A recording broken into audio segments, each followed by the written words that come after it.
Hello, and welcome to Tech presented by KYZEN, where we will explore common cleaning questions and answers.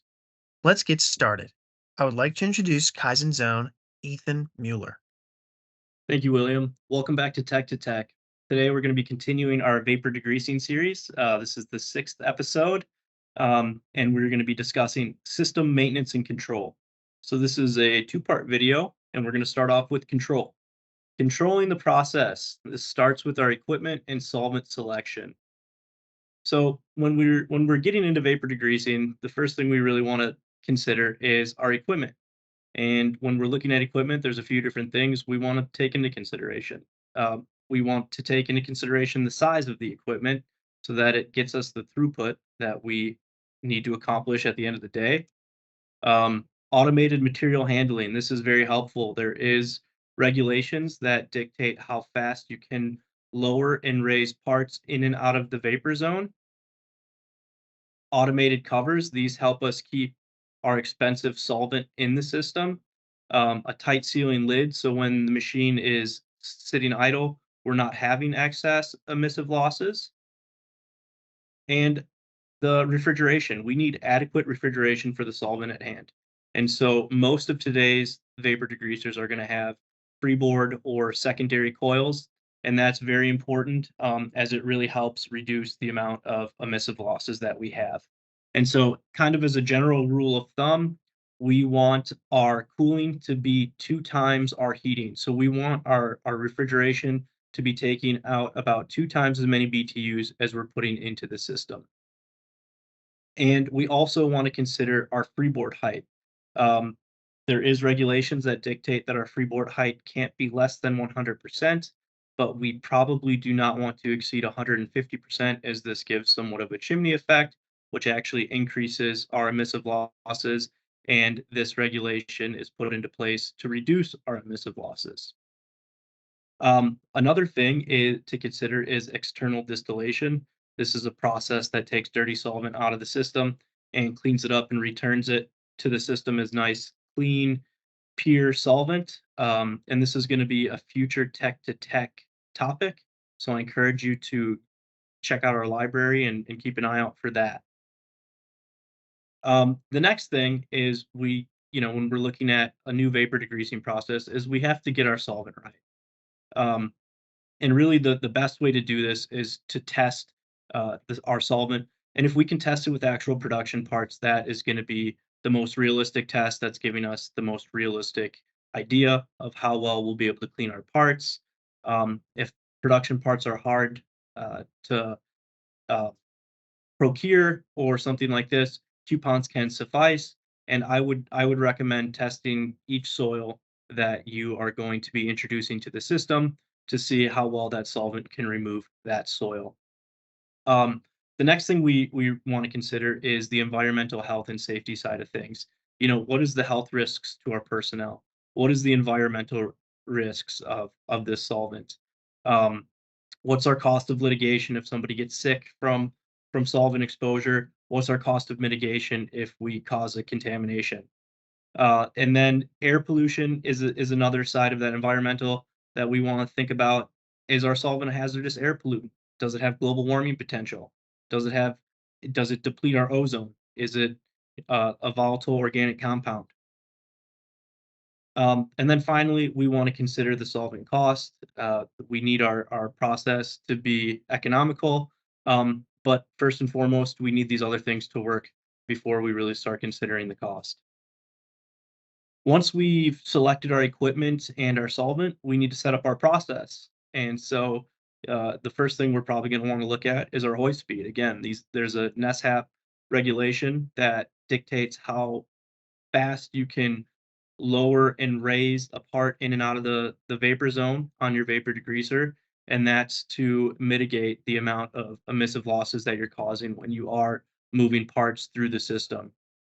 Um, we're going to want to set our coil temperatures according to the solvent that we're using. And so there's really not a hard rule or formula for this, but what I would recommend is working with your solvent supplier to get your primary and secondary coils set to an appropriate temperature to keep your solvent in the system. Once we have our process set up, we're going to actually do a check. We want to make sure that our vapor level is somewhere between the midpoint on the primary coils. And so, kind of hard to see from this picture, but as you can see, there's a coupon here lowered down into the machine, and these are our primary coils. And you can see there's a small bit of condensation happening on this coupon, and that line right there is your vapor line. That's your vapor level. And so it's about midway up these coils, and that's perfect. That's right where we want to be. And if we set up our system and it's way up here or something like that, we need to adjust to try to get it back down to here. When we are putting our machine, when we're choosing a spot in our facility, we want to choose a spot that eliminates drafting. You don't want to put it right next to a door that goes outside that people are using, um, throughout the day frequently, as this will cause excess emissive losses of solvent from your system. Um, and so it's kind of a balance because ventilation, having a vent or something like this directly near your machine, it does cause excess solvent loss. However, it reduces the ambient part per million and the exposure to your personnel. So it's somewhat of a fine balance. So we do want some sort of ventilation somewhere, but we just want to be careful how we do it. I've seen this designed many different ways. I've seen we have a vent somewhere over the top or off to the side, but really, no matter how you cut it, any air movement is going to disrupt this vapor zone, which is going to cause excess loss of solvent. So getting into the next segment of our video is maintenance of the process.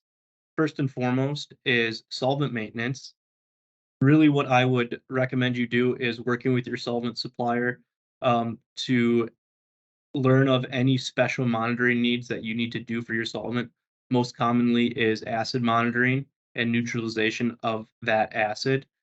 So typically your supplier would have some sort of kit or method for doing this. And they should also have an additive to neutralize your solvent if needed. Um, Soil loading.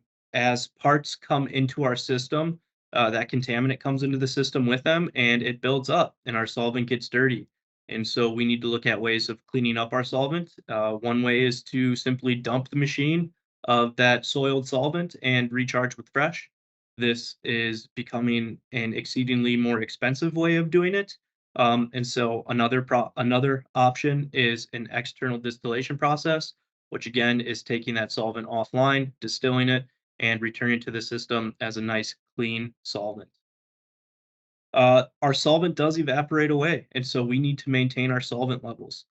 We need to add makeup as needed. Typically, what you have is you have your boil sump filled, and as that kind of takes on solvent from your coils, it fills and wears over into the boil sump. And so typically we want our rinse sump filled to the top and then our boil sump a few inches below that. And one thing that is worth noting is solvent must be added under the liquid level. So what that means is you can't just take a container of solvent and dump it over to the top. You need to come up with some sort of way to add it under the liquid level, which is usually done with tubing or a pump or something like this. These machines do have filters, and whatever is in solution in your solvent, such as oil or grease or something like that, that's not going to come out in the filters. But any particulate, chips, fines, things of that nature, that will get caught in the filter. And over time, those filters uh, do get loaded and need to be changed. So we need to keep an eye on that and change as necessary. I believe the water separator deserves its own slide, as that's going to be another thing that requires the most amount of maintenance and monitoring. Um, as water comes into our system through condensation or maybe coolants, that water gets taken out by the water separator, and so essentially you have a water solvent mix going into the water separator, and that water is lighter than the solvent, and so it floats to the top, and then we want to drain it out over time, make sure that we're not allowing this water separator to get so full that the water can just make its way right back into the system. Um, and not only do we need to drain the water off, but from time to time we need to clean the water separator, as this is kind of an area that tends to get dirty and get built up with grime. And so from time to time, we want to completely drain the water separator, clean it out. And when we're doing this, we want to inspect the weld seams and that interface right there between the liquid and the air, and look for oxidation or corrosion there. And so this is just something that we want to do to ensure that our water separator stays functioning for as long as we can have it to function. General maintenance, this is kind of a catch-all for everything else that we want to be monitoring. Coil maintenance, we have our primary and our secondary coils over here, and really kind of the maintenance that we need to do on these is more so on these secondary coils, and they tend to frost up or have ice build up on them.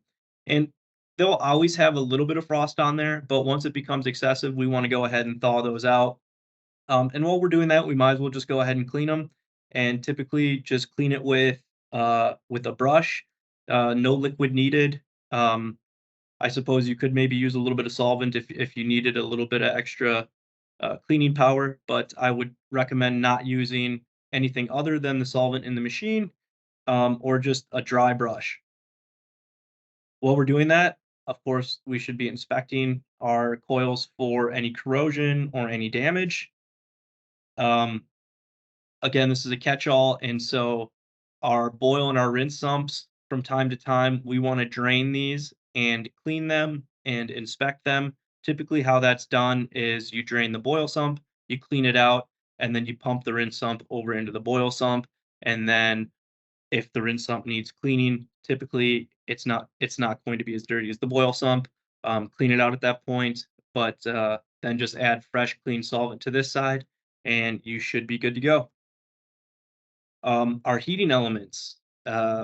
We want to check the temperature of our boil sump from time to time, and really what we're looking for is changes in the boiling point, and so or changes in the temperature of the solvent altogether. And so if we notice that our boiling point of our solvent is going up, that's a telltale that you have heavy soil loading in your solvent. And so at that point, you should probably either dump and recharge or come up with some sort of way to clean that solvent up. If we have low solvent temp or we're not really generating vapors, we're having poor vapor generation, that's telltale of a defective fuse. So there's usually a thermocoupling in here that's monitoring the temperature of our solvent. And if that goes bad, the machine really doesn't know what the temperature is, and or a defective element. And so these heating elements down here maybe have burnt out, and you're not actually boiling the solvent, and so therefore you're not generating any vapors. And again, these are just things that when you notice the issue, you just go ahead and make the repair. Our ultrasonics and transducers, these bottom mounted ultrasonics tend to be kind of difficult to get at, but if we can, it's nice to get in there and just do a surface clean to these. That improves the efficiency and prolongs the life of them. Um, and again, kind of in the rinse sump here, if it needs to be cleaned out, typically the rinse sump doesn't need to be cleaned like the boil sump, but any grime here is going to impede that ultrasonics from transmitting into your liquid. And so again, a good idea to clean out the bottom of these tanks from time to time. Inspection. So we certainly want to keep an eye on our equipment. We from time to time want to make sure that our vapor layer is maintaining and it's staying midway up these primary coils. We don't want to allow it to get above that, as that will lead to excess solvent losses or a poor cleaning process. Um, we want to do those routine temperature checks. We want to check the temperature of the coils, to make sure that they are actually matching what the HMI says they are. And so, you can do that with some sort of probe. Um, and then we also want to make sure that our boil sump is boiling the solvent, and the boiling point of the solvent hasn't become excessive. And so kind of, something that narrows us in on this, if we notice excessive solvent loss, where we're adding more solvent than we typically do, or we notice a strong solvent smell around the machine, that typically has something to do with these coils. And so we need to look at this to make sure that we have the right refrigeration and we're keeping our solvent in the machine. Um, if we have an increase in the solvent temperature or we're not generating vapors, that means we need to look at the boil sump, which is over here, and make sure that it's clean, make sure those heating elements are working as they should. And of course, it's always a good idea to inspect the machine for any damage or any corrosion or any sort of issue that is visually apparent. Um, Something that's a really good idea to do is an emissive loss check. And typically, how this is done is with a meter. We at Kaizen use a PID meter, a photoionization detection meter. And what that's doing is we're sniffing around the machine. We're monitoring the part per million around the machine, not only to make sure that we're compliant and that our personnel isn't being exposed to an excessive amount of solvent, but it's also allowing us to inspect around certain components on the machine. And it's really nice because typically it has a probe, and you take that probe and you can go and pinpoint where a leak or a failed component might be on the system. Um, the meters are expensive, or the service to get somebody out there to do a meter inspection can be expensive. And so if we don't have access to a meter, a visual inspection is a good substitute. And really what we're looking for is areas that are wet that we wouldn't expect to be wet, or more commonly, because the solvent does evaporate away, is you will notice some sort of buildup around, say you have a leaky a a leaking joint in your pipes. What you'll notice is kind of a white buildup, or some sort of buildup around where that pipe is. And really what's happening is whatever was solubilized in that solvent is being left behind, and the solvent is evaporating away. And so that's a good thing to look out for. Um, just something to do from time to time when you have the opportunity to do so.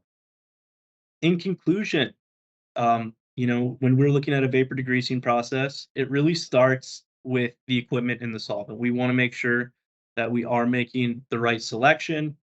Um, and then from there, we want to implement a good process that is not only going to keep our solvent in the machine, but it's going to clean our parts to our cleanliness levels. And then, once we're running production, we need to implement some sort of routine maintenance check, and we need to perform that maintenance on a schedule to keep our process, working as it should, and to prevent any issues that are easily preventable. Um, and so, you know, sometimes that doesn't catch everything, and we do have issues that arise. And so if we start to notice um, parts aren't coming out clean, or we're having excess consumption, or there's a strong smell, or our solvent is becoming dirty, we need to look at that and kind of troubleshoot. What is this issue telling us? What about the process has changed to where now we're having this issue? um, Proper procedure prevents poor performance. And so, again, just kind of circling back to that, really what we want to do is get the right process and then maintain it from there. And we will mitigate a lot of expensive issues down the road. And so, there's often questions, frequently asked questions on this topic. Do low boiling point solvents have difficulty staying in a machine? And the how I would say this is no. In new equipment that are set up properly with the right secondary coils and the lid and the hoist and all that stuff, those machines do a really good job of keeping those low boiling point solvents in the machine. Um, the consumption might be a little bit more, but it's negligible compared to a higher boiling point solvent, I should say. What does it mean if my vapor zone turns cloudy? Typically, what this means is you have excess water in your system, and that is actually water that is creating that cloudy appearance. And so, really, what you should be doing is looking to empty your water separator and getting that water out of the system. Why would I need external distillation? Isn't the process distilling my solvent? Yes, the process is indeed distilling your solvent. However, it's not distilling the contaminant that comes in with your parts, so that contaminant goes into the boil sump or into the system, and then the solvent is continuously being distilled out, and that contaminant just stays there. And as more parts come in, more contaminant comes in. And so that's why you would be looking at that external distillation process to take that contaminant out of the system and return solvent back into the system. Why is my solvent becoming darker in color? This is typically the contaminants that are going in. Um, it's not really anything wrong with your solvent. It's just if you have oil or grease or something in that's solvent that is solubilized in the solvent is just taking on that color. And so again, if you get to a certain point, you either have to dump and recharge, or your external distillation process should be doing a good job to keep your solvent nice and clear. And with that, I would like to thank everyone for tuning in. Thank you, Ethan. And thank you guys for tuning in to this Tech to Tech session. If you'd like to discuss this topic further or have any questions not answered in the session, please contact your local Kaizen regional manager or send an email to tech@kaizen.com, and we will have someone follow up with you as soon as possible. Do you want to have exclusive access to future content sent directly to your inbox, or do you know someone who would benefit from these sessions? If the answer is yes, just go to tech2tech.kaizen.com and fill out that subscription form. And if you like this video, be sure to follow us on our social media platforms for more expert cleaning content.